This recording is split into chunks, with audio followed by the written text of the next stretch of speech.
Yeah. Yo, What is Poppington? How you doing? I'm doing good. I'm feeling good, doing good, Yeah. looking good, you know? All facts. All facts. Word. It's good to see you. It's very good to see you. Thank you for joining me. I really appreciate this. This is always like a liberating experience for me. You know what I'm saying? It's a liberating experience for me as well. I appreciate it. Absolutely. Absolutely. So Deneer the Great, I'm here. I'm here with you. You know what I'm saying? Just want to say, I appreciate just meeting you, that opportunity that I did get to meet you, which was totally like random. I wasn't expecting to see. Super. Yeah, super random. Wasn't expecting to see you there. Definitely noticed you from across the room. A part of that is I think you have this spirit, you know what I'm saying? It's like a spirit that draws people to you. And it's interesting because, just from our positioning in that whole location, it was like, damn, I know I recognize her. And then I was able to put the two pieces together in my head, as somebody I follow. So that was dope. And I appreciate you, sticking to our appointment, showing up and all of that. Those are good things. I appreciate that.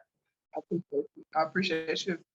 Absolutely, absolutely. So, I mean, we got some things to talk about. I got some questions, that I prepped for this, but like I was telling you when we first met too, I also am interested in just letting the conversation flow. You know, Right. we do my radio show, Face2Face Radio. We air on Mondays. And so this is a Monday show. So you'll hear me talk about, today and this morning and stuff like that. So don't let that throw you off. Um, Okay. but yeah, I definitely like to, allow the conversation to kind of take course in its own way. Um, were you able to like find like something that you want to talk about as far as the your art? You know what I mean? Because I got some questions, like I said. Yeah, I did a couple pieces. I want to see I how was able the artist pulls out because everybody always thinks your stuff is fly, but I want to see what you would draw you. Oh, I like this. I pulled out this piece off the wall, and then I have this piece from what we did from a Kanye show, like Bring Ye Back type situation. And this is like his album covers, like pieces of his album cover. But I'm a Kanye West fan. And then I had our call be in front of the piece that I started in 2014. I will never sell this piece. I never have. And I've had offers for it, but it's very meaningful to me. So they say never, but I actually still haven't sold it. See, dated from 2014. And I started my journey in 2013. I think so, yeah. Okay. So yeah, I have some sneakers I'm working on right now. Fly. I love it. And then I love I had the some I released. Which these? So actually, I released a pair last year, and they were lighter. Like, so I had royal blue, I had hunter green. I mean, this is hunter green that I made, olive hunter. But I had a lighter green and a lighter red and a your regular yellow. This is pale yellow, right? So this year I wanted to drop something different. And I'm actually going to release these next week. And I kind of want to put gold tips on the end. So we'll see how that works out. If it doesn't work out, it doesn't work out. But it's still, I think it's fly. I like it. So, and I made a matte. I like matte finishes. Yeah. And then I released these last year, and they were a hit. So Love it. Dang. Man, listen, I still respect like good artwork. You know what I'm saying? Like that's not my art form, but when I see it, I recognize it. I'm like, damn, it feels like, especially with what you do, it's custom. So it's one of one essentially, right? right. I got one more. So I was able to make stickers and buttons and pins off of some artwork we did for a project that we did with Charlotte Art League when the George Floyd, Breonna Taylor, and Black Lives Matter and everything started popping off. We were able to do a project called Building Bridges Downtown. And from that, I created these love pieces to be able to share with people who either didn't make it downtown or just to share a piece of love or spread love from that moment, and it's still been going strong. Like these are it's the same design that was downtown. So I'm going to end up stopping this design this year though, because I think that it's time to move forward from it. But I just wanted to share that I had that we were able to create all these love buttons and stickers. I dig that. I recognize those from your Instagram page, and it's gotten a lot of feedback too, a lot of love, I'm saying, from your followers, man. You got some pretty committed followers. Man, they pretty dope, man. I was like, man, they've been rocking with me since I started this journey, because I used to be a hooper. So some of them been with me since, forever. And I think they are so amazing. Like, I'm not gonna say without them I'll be nothing, but without them I'll be nothing, if that makes sense. I Because think that. yeah. All right. So yeah, you mentioned your past life of hooping. Like, tell me about your life when you were hooping before you got deep into the art. What was that like? Man, I swear I was gonna be like the greatest baller to ever make it. I thought I was gonna make it to the WNBA or go overseas, and like ball was life, literally. You hear people say it, but I carried the basketball. I was in all AAU tournaments. I was high school. I was good. I was really good in high school, really good in college. And I get out and I'm working out and I tear my ACL in the process. So when I graduated college, I ended up getting a job at Walmart and I worked third shift. And I worked third shift to be able to play basketball during the day. So that's all my life consisted of. Well, I had more pieces of my life, but for the time being, I hooped. And I ended up, we had a guy do a post move on my leg and it went one way and he went the other way. And I was like, man, that doesn't feel right. And I got an MRI and now it was shredded. And I was like, man, what am I, like, I had no other dreams, no other aspirations. I didn't even know I didn't know I was a good artist. I had no idea that I was an artist. Like, I drew a sketch, but I didn't think much of it, like I didn't call myself an artist. I did people naming graffiti, but this was something I thought about pursuing because basketball was life. Wow. So say ball was life. I slept with a basketball in the bed. It was like wow. So like, what was that moment, when you tore your ACL? I can imagine, if that's your passion and that's like the future you see for yourself, and then in a moment's time, that just feels like it just crashes and burns. How did you like make your way out of those feelings or that state into discovering that, man, I have this other passion actually, and I'm digging this, and kind of start building a vision around that, like. So what happened, when I first got the news, I was devastated, right? And during the rehab process, you sit in this cuff that they move you back and forth so you won't get scar tissue. And I'm locked in this room by myself and I started to get into depression. And so I had a sketchbook from like college, but I didn't finish it. So I drew peace, love, and happiness in there and I posted it. And this is back when Instagram was like blue, like it was old school. And this is back when Facebook was old and everything wasn't really popular as it is now. And one of my homeboys at the time, I was working at US Foods. I ended up working at US Foods at the time. He saw it. He was like, but I wasn't really thinking about art as a passion. I was thinking of it more of a hustle because like I hustled. That's what I did too. So outside of playing basketball, I hustled. And so I was like, man, $20. I wasn't really looking at art like it would take me somewhere.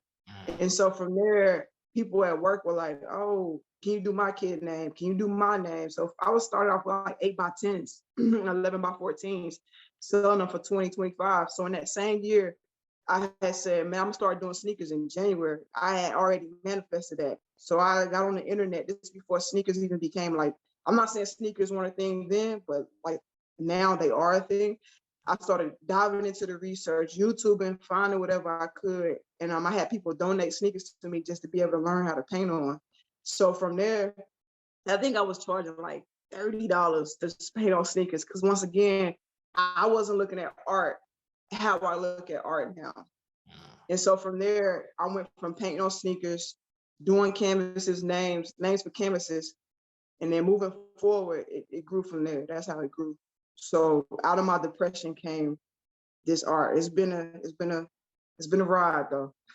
Man, I bet it has. Like that's dope. So basically, like your environment, pulled you in to your artistry is what it sounds like, by people like seeing something and then basically commissioning some work through you. Like, hey, I like what I see here. Can you do, something for me just like that? And I guess that traction is what it sounds like. You started to build up. Yeah, I think that too. They saw something before, definitely before I saw something. Because I look back now like, man, if I could redo that piece for you, like I have a cousin, and I went over to his house and I was like, man, let me redo that. He was like, nah, because I knew you when you first started, and I was like, man, that's strength. That statement was strength. Like I was like, man, he really still got that. I think it's ugly. I think it's terrible, but he loves it. So That's awesome. So let me ask you this, like, what is some of your favorite items to customize? Like, do you love, like, is it all about the shoe? Because I saw you also customize some skates. Like you said, you do some canvases, but is there a particular, type of item that you like to work on more than others? I'm gonna be I'm gonna be 100% honest. I love painting on walls. I love painting on big surfaces because when I really started diving into art and manifesting things I wanted to do, I wanted to leave messages and joy and spread love after I got out of all like my healing process. So I think the bigger the wall, the bigger the message, the bigger the colors, the brighter I can leave space. So when people walk past, they just feel that energy, it just hit them. So like shoes are cool. I love doing shoes. I love seeing people get a different shoe. I love skates now. I've gotten into the skates because it's like people are getting back into skating, and I think that's really dope.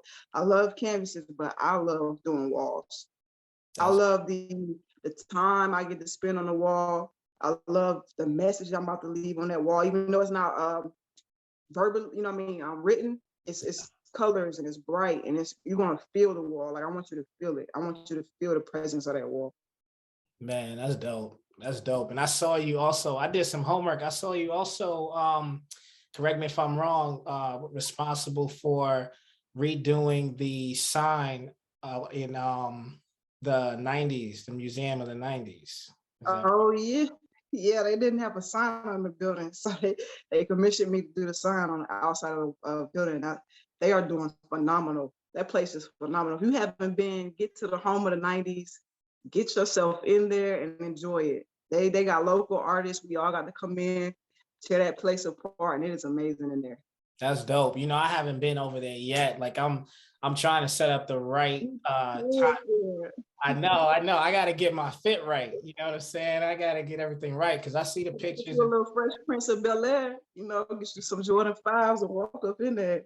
Exactly. Nah, it looks dope, man. And I saw your piece. I saw the sign you did for them, and your work speaks for itself, man. I love the colors. They always pop, like you said, and definitely captures the attention. As soon as you pull up on the wall or the building, like you can't help but stop for a minute. You know what I'm saying? And like just enjoy, the art that's there. So I definitely respect that. And you're talented. You know this stuff already. Um, It's so practice. You gotta practice. gotta practice, right? Mhm. And I saw that you also had posted a caption on one of your posts. It was a message too, and it resonated with me. But one of the things you said was never give up on that thing you love. That thing you desire. Keep striving, keep dreaming, keep believing, keep working. Like, what does that mean for you, man?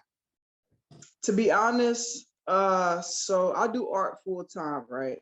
And there are days that I'm like, man, am I even going in the right direction? Because it's not like a consistent payment every day, right? It's but what I realize is it's something I'm doing, right? I don't work. Art is what I do. So for me, if I dream of something, it doesn't come tomorrow, right? But when it does come, it comes so big and it makes such a big impact. It reminds me like, this is where I'm at. This is where I'm supposed to be, or this is what I'm supposed to be doing. Or I'll see someone who I've never met before and they say, man, I saw your post or I saw you online. or I seen you doing this. So I was in Foot Locker and it was like, oh my God, that's the girl who does the shoes. And I'm like, all right, never stop dreaming, dream bigger, dream, you know what I mean? Make your goals bigger, make everything bigger. I'm not gonna lie, my goals scare me, but it's okay. You know what I mean? Like I'm out here and I'm doing it. I got a lot of faith. And one thing my dad told me was, you know what I like about you? You never gave up. Like I said, artists, we don't get paid every day, right? So I'm not doing it solely for them. I'm not doing it for the money. I'm doing it for the impact that it makes. You know what I'm saying? Art makes a huge impact on people. And I mean art in all ways, because we're all artists. So whether you do music, you make an impact. You know what I'm saying? Whether you paint, you make an impact. No matter what your art is, you make an impact. Whether you know it or not, you write, you make an impact. It's 7 point something billion of us out here, right? Somebody's going to read that. Somebody's going to want that. You don't want everybody's not going to like your work. That's okay. Everybody's not going to like your writing. Everybody's not going to like your radio station, but it's okay. You know what I'm saying? 10 people like it. That's good. So you impact 10 people, 20 people, or 100 people. That's great. So for me, never giving up, keep dreaming and all that. Just keep going. Because eventually, like one day, you're gonna stop. One day your heart's gonna stop, your body gonna stop, everything gonna give way. But you know what I'm saying? While you still got air in your body or breath in your lungs, keep going. Never give up. Man, that's dope. And you mentioned your pops, man. Like, I'm sure you consider your pops to be one of your biggest influencers. Like, tell me a little bit about, the relationship with you and your pops, though. I'm a girl dad, so in particular, this is real special for me. And I know a lot of my listeners as well, but tell me about pops. Man, my dad, I don't know if y'all saw King Richard yet, but my dad is something like a King Richard. You know what I'm saying? Like, he's always been in my life. I remember when I was 5, went to go play basketball at Ladder Park. And I was like, I came back, I was like, Daddy, the boys won't let me play with them. And he was like, don't ever say what you can't do. Don't ever say in this life what you can't do. You can do anything. You can do anything a man do, anything a girl do, anything. And I was like, man, that stuck with me. That resonated with me. And like my dad, for real, my dad though, he would show up to all of our events. I got a brother and a sister. He would show up to our events. He would show up in his work. He would come after work in his work uniform. You know what I'm saying? And at the time, like we were struggling. We didn't really have a car, but he caught the bus to my events. You know what I'm saying? He made a way. Like my dad made a way out of nothing. Like I don't know. He used crumbs and made bread. It was crazy. That's it. And my dad, I say my dad's my Superman because in 2009 he got shot in an attempted robbery and they were going to murder him. And so he was begging for his life, and so from there, when he woke up in the hospital, because they were like he might not make it, on the 3rd day he woke up and he started crying. I never seen my dad cry. He started crying, and from there I was like, man, I'm gonna be great. I'm gonna be great. I don't know at what. Oh, nah, I don't know at what, because basketball was life. You know what I'm saying? But I'm gonna be great. I'm gonna be great at something. So I asked him the other day. I said, "Dad, you proud of me?" He was like, "Yeah, I'm proud of you." Proud of you. Man, So, it's a beautiful thing, man. And I know so that you're a girl dad. Listen, just be the best dad. The best dad. Like they say, it's no manual with parenting. I don't have any kids, but I'm gonna tell you, just be your best self. Just show up. Like that's what we need. Just show up. Be there. Be the shoulder to cry on. Like I cry on my daddy's shoulder. I call him at 3:00 in the morning. You know what I'm saying? He the best man, best friend. So that's a beautiful thing, and that inspires me, just to hear an adult woman speak of her father in such a way, that's what it's about for me too, just leaving that impression on my child, my little girl, my princess, just letting her know that regardless of what happens in this world, daddy is here and daddy got your back. You know what I'm saying? always. And it's like, of course, there's certain things I want for my daughter, but above all, I want her to pursue the things that she wants. Right. You know what I'm saying? Not the things that I want or that her mom wants or that her family wants or none of that, because I value that, you know what I'm saying? Especially as a dad and going through the things that I've been through in life as well, and at times allowing the things that other people want for me to get in the way of things that I want for myself. you know, and being able to come out of that experience and be like, you know what, that's really not conducive to me getting where I'm trying to go in life. And for my daughter, I want her to be motivated and confident, you know what I'm saying? Which Right. that's our job, right? To instill that in our kids, man. So, man, shouts out to your pops. Real talk, man. Yeah. That's a beautiful thing, man. The influence he's had on you. Um, I'm gonna go back a little bit to just us meeting, you know, at the QC Connection for that event. You know, how often do you visit networking events, and when you're if you go in the regular, like who are you trying to meet? What type of customers or professionals are you even trying to just go see?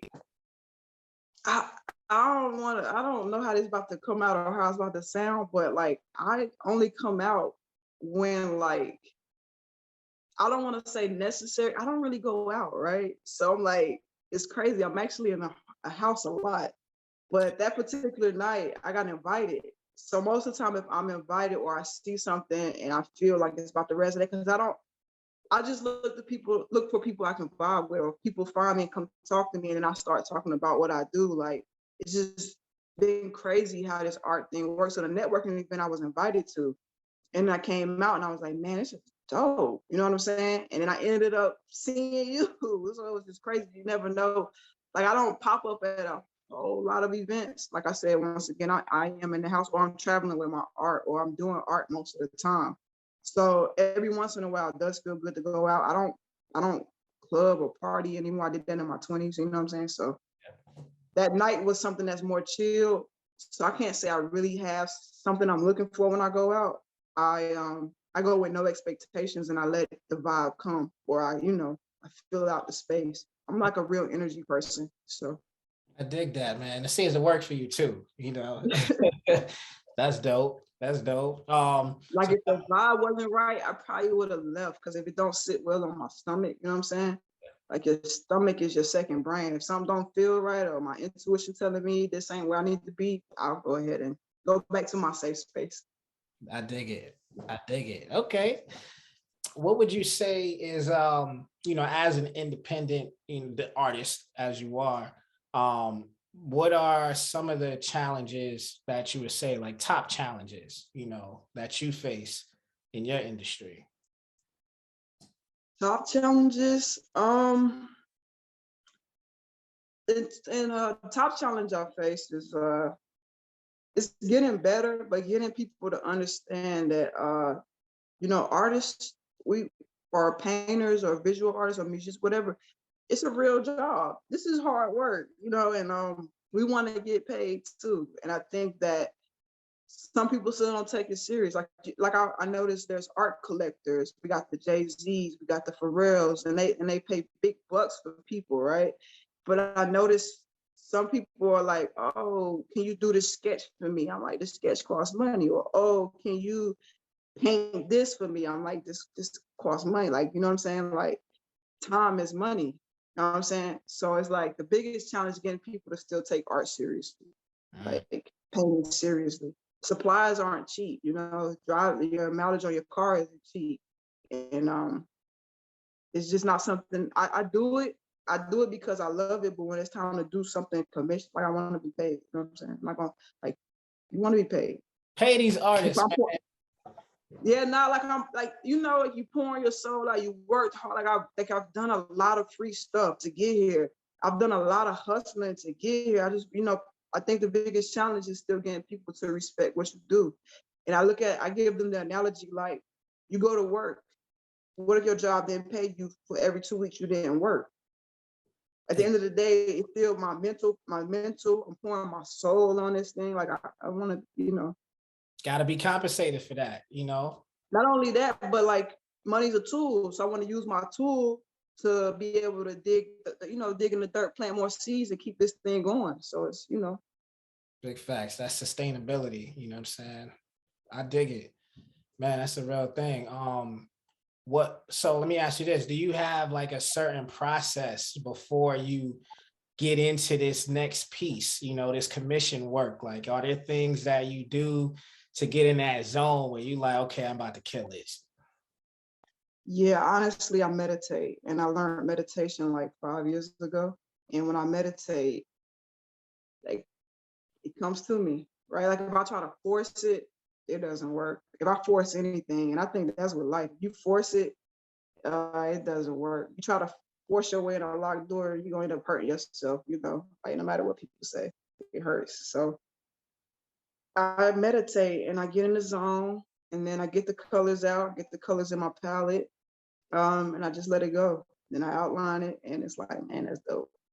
I Wow, just got into sketching like maybe 2 years ago. Yeah, before that I was just painting, like painting and outlining it, and I got into sketching, and I was like, oh, this is pretty cool.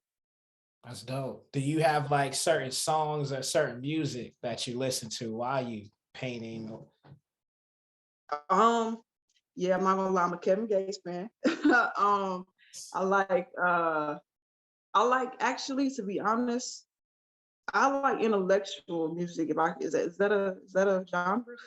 I like music that I like music that actually speaks and teaches. So I like my J. Cole's, I like my Wale's, I like my Nipsey Hussles, I like I'll be on SoundCloud looking at all the new artists. It's this one song I like, it's called Black. I like that. Like anything that teaches me, Yeah, anything where I can take a note or it resonate while I'm painting, and I'm like, ooh, when I'm done, like, when I take a break, I'm gonna go research that. I'm gonna Google that. Sometimes while I'm painting, I Google it, write it down, because I love learning. I love soaking up. that's dope. That's dope. Yeah, I can say like I like intellectual music as well. You know what I'm saying? I like Is that that you a coined that term. is that That's a genre? it is now, because you said it is. But that's interesting. I would even I throw like like I'm that. sorry. I'm sorry. Like I like people that are coming up out of Charlotte too. Like I love, like you gotta support where you from. You know what I'm saying? And we always, like, people go outside of their community or their city. But man, I love people that's coming up from Charlotte. Like, for example, like Lillian. I love her music. Lillian Blanche. I love it. I am Mason Parker. I love it. Like, I love their music. I rock it. I bump it. Windows down in the summertime. You're gonna catch me dancing to that, posting videos of that. I love their music. Like, That's lit. That's lit. Okay. And you mentioned you from Charlotte. So tell us a little bit about, the Queen City that you call home and what that means to you. so, Yes. Sorry, go. all right. So yeah, I'm from West Boulevard. I grew up in Wilmore. And if you're from Charlotte, you already know what that is. You know what I'm saying? It was the hood. It has been gentrified severely. They selling the homes for like 600,000. Definitely wasn't going for that when I was growing up. The city was smaller, a lot smaller than what it is now. It is amplified. I mean, this thing is growing so really fast. Um, Growing up in Charlotte, it's definitely different now. You're raising somebody in Charlotte. That Bank of America they got downtown right now, the new one. I watched the other one being built. When I was coming up, the city buses dropped off at the square. We had on the First Union. We used to have First Union downtown. You know what I'm saying? And it had Larry Johnson, Muggsy Bogues, and I can't remember the other player. They was on the side of the building. We didn't have the light rail. We didn't have a lot of this stuff, like a Didn't lot have of this. So Uptown at all, basically, right? yeah, nah. I watched like those statues you see in the square. We watched them put those up. Wow. Uh, I saw the transit being built. Yeah, I'm from here. Like, I'm from here. I went to Miles Park, AG, Sedgefield, Eastover. You know what I'm saying? You know Wow. what I'm saying? So yeah, yeah. Is there any other city you would live in? Oh man, honestly, I don't live on the island. I'm gonna keep it funky with you. Like, I've visited cities. United States is cool. I just want to venture out, like, and visit different cultures and learn. Like, when I started traveling overseas, I realized, man, it's so much to learn and so much rich history everywhere else. I Yeah. do like I like California. I'm not a big fan of New York. A little too busy for the Southern girl, just a little bit. Understandable. Um, Understandable. I'm not gonna lie, I like Baltimore, and I like Baltimore because of the property right now. Like it's cheap, and I see something in that city, in that place. Uh, Other than that, I went to Miami. I was like, nah, this ain't my vibe. You know, like it's cool to visit, but it's not really my vibe. I like ocean. I like water. Outside of Baltimore, I like ocean. I like water, and I like Cali. I really like Cali. It was. I like Cali. You like It's Cali? real chill. Yeah, it's real. It's real. I ain't gonna say chill in the sense like you can kick back, but it was like the vibe. The air is different over there for sure. Definitely. So when you went to Cali, where'd you go? LA or? Yeah, we went to Venice Beach. Yeah. Uh, I See? walked around. Yeah, LA. Yeah, it was nice. It Wow. was nice. I got to wear my Chucks and my Vans out there, so it was nice. I got to see graffiti. I got to, just kick it. It was dope. It was real dope. That's dope. Okay. But honestly, when I went to Mexico, I really enjoyed that place. Those people was nice. They were sweet. They just treated you like it was just different. I was over there for like a month in '07, and I was like, man, this changed my life. This changed my life. You remember which city you went to in Mexico? I don't know how to pronounce it, but it's 2 hours outside of Pachuca, which is 2 hours outside of Mexico City. When I go like visit places, I like to stay with the locals. I like to stay around the locals. You know what I'm saying? I like to understand, talk, vibe with you, chill with you, kick it with you. And that was really dope. It was really dope because in the mornings they would eat breakfast, right? We would go down, eat breakfast, and then breakfast would close, and then you have lunch, and then places opened up for dinner. And it was just everybody was like real cool, Yeah, real cool. let me tell you, like I had the pleasure of visiting a couple cities in Mexico as well, and same impact, you know what I'm saying, that it had on me was wow. Like I felt like the people there, although the salaries and income and stuff like that was not as great as being in America, the quality of life was light years ahead. Like I remember visiting Cozumel, and we did a lot of fun things at Cozumel, like doing the four-wheelers and all of that. But at a certain point, we went to the beach and they were doing massages on the beach. Mm-hmm. And actually, we were on a cruise. So I remember checking the prices for massages on the cruise, which is like $80 to $100. And then we get to this beach and they have these 1 hour massages for $20. And I'm like, this is where it's at. So, as we're talking, I'm talking to the masseuse out there and just asking, if she's ever been to the United States, and she was just not interested at all. Let me just tell you that, what I'm saying, was not interested. And I asked her, like, why, why would you not visit the US? And the thing that she mentioned to me was, in the US it's just work, work, work, work, work, work, work. And here on the beach, we spend a few hours at work and then we spend the rest of the day with our families. Yeah, I'm not gonna lie. When I went out there, like the food was good. It was fresh. The like I came back with money, right? I think at the time in '07, I took $300 and came back. That's just like in a month. So they taught, what it taught me was like I only needed the minimum, right? When I went over there, they told me like some days they might not get water, right? So you have to do with what you have at the time. And I thought, man, in the United States, brushing your teeth, you're running your water, cleaning up, you're running water, you're burning your lights, you're washing your clothes, we're over excessive over here. So it's like they taught me quality of life. Like you said, quality of life. That's I was like, man, yeah, they like you don't living. see a bunch of like expensive cars and Maseratis and none of that. It's like people walk from here to there, to get to work or whatever, or take a bike, and that's normal. You know what I'm saying? There's not a whole lot of competition of like, gotta have the, it's 2021, but you gotta have the 2022 ride. You know what I'm saying? In the US, like there, Yeah. it's not even about that. You know what I'm saying?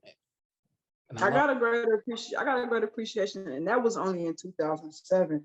So I was like, man, I want to get outside of the United States. Not even gonna lie, like I want to get outside of here and live for a little while. And we just, I don't know. I'm gonna leave it at that for right now. That's what I want to say. I feel you. All right. I don't want to say too much of my thoughts on America, because we already got thoughts roaming all over CNN, all over Sure. Post, Washington Post, Charlotte, whoever posts. So, Sure. I don't get too much into the media, but I know my experiences. So, big facts. That's a great way to put it too. That's a great way to put it. All right. So switching gears a little bit, tell me about your connection to Elizabeth House Foundation. man, so my grandma, June 28th, to be exact, or June, I don't remember the exact date, but I remember the phone call. And she called me. I was on my way back from New Jersey, and she was like, she had been diagnosed with breast cancer. And so I paused. I was like, it didn't sink in. It didn't seem real. You know what I'm saying? And so I was like, for real? Because the way she was so calm about it, And I was just like, nah, I was like, let me call you back. So I called her back, and I was like, you want me to tell the family? She's like, no, I'm gonna do it, And so from there, the minute I got the phone call, I was just like, nah, like it's time to turn up the gear on life. You know what I'm saying? Like that hit home, like really hard. So as the time progressed, October's coming, and I'm like, I want to give money. I want to be able to give, in honor of my grandma, because my grandma has done a lot. Like I love my dad, but she surpasses my dad. You know what I'm saying?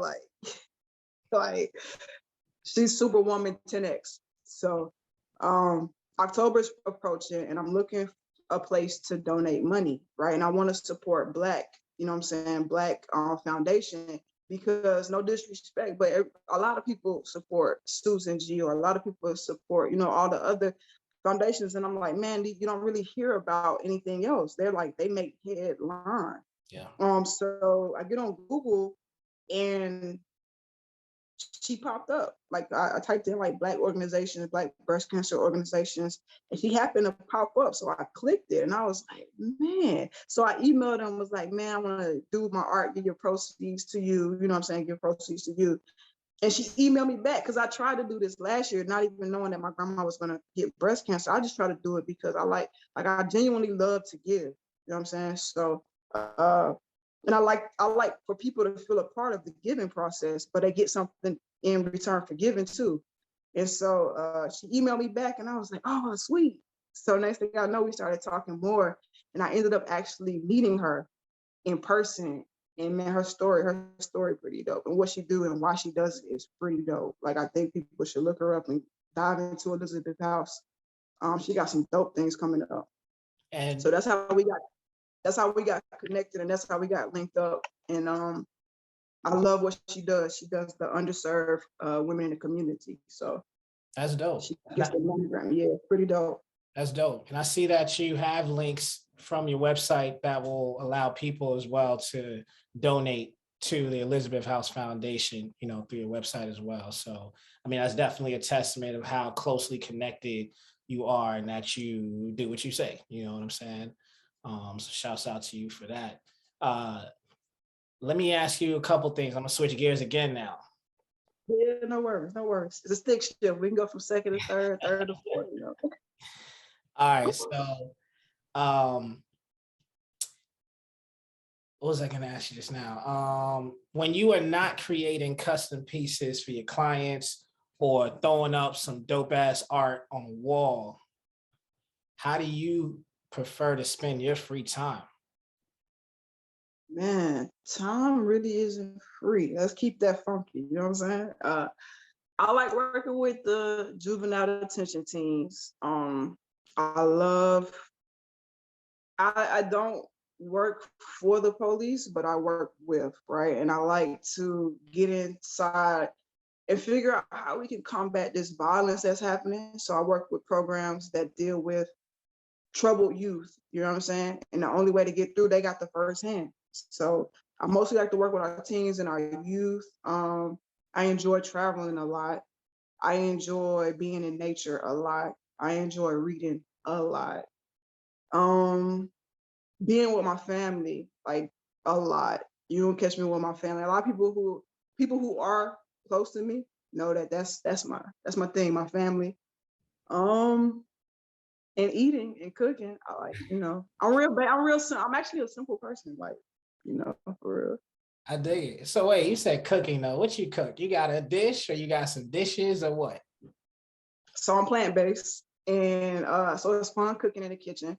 One of my go-to, well, I just recently made some artichoke pasta. It was super good. I added kale, pasta, almond milk, vegetable broth, and seasoning, and it was quick. It was quick. You know what I mean? Cooking plant-based is quick, but my go-to is tacos. Like Tacos. taco, yeah. And I use beans for tacos. Spaghetti is my go-to, and chili. Those are my go-tos. I Dig. just recently got up on making vegan gumbo. Um, I'm real big on like my herbs and my oils and my, keeping my body clean and my mind clear. So Speaking of herbs, papers and blunts. so I stopped smoking years ago. I mean my herbs, like my herbs that I grow, not the roll up herbs. I let those go. When I started, like, now when I meditation does the job for me, so I don't have to smoke. Like when I meditate, I actually excel higher than when I was smoking. Like smoking puts me in the zone, but meditation put me in this world that's out of this world. I can't even explain it. So, yeah, for me, I don't know if I could smoke and meditate. Y'all might never see me. Don't blame it on me, okay? Bringing you back, okay? I don't want that. Yeah, I might be in the house. Like I don't know if I'm gonna go out there today. Nah, I dig that. Man, that's beautiful. Man. I'm learning a lot from you tonight. I know my listeners are learning a lot as well. Like, tell me how, for people who want to reach out to you and connect with you, whether it be for art or if they are looking to get connected to one of the many causes that you're associated with, what's a good website, social media, drop that for me. So my Instagram is going to be Near Perfection. That's NEER Perfection. My website is going to be www.nearperfection.bigcartel.com. And under my Instagram, you'll find my email address. And for there, pretty much, you can message me on there. You can email me. I downloaded TikTok. I don't really use it. I got a LinkedIn. It's Deneer Davis. Everything else is gonna be Near Perfection. Mine is Facebook, which is gonna be Deneer Davis. Dope. I dig it. Anything else you want to share with the people before we break? Yeah, just wake up every day, be great, set goals, crush them. You know what I'm saying? You only live once, for real. Be phenomenal. Wake up, you're worthy, do your thing. Don't let nobody tell you what you can't do. And that's pretty much it, for real. Keep going. When you trip, when you fall, get up, keep going. It's not the end of the world. So, Man, that's a strong message for a Monday, to get everybody's week started on a high note. I appreciate you, Deneer Davis, Near Perfection. It's always a pleasure. Much love and success to you as well, in your endeavors. Definitely a very, very creative and talented artist. And I just see great things for you. So I'm honored to be able to have this talk and be able to learn these things about you. and I appreciate that. This is a blessing. Absolutely.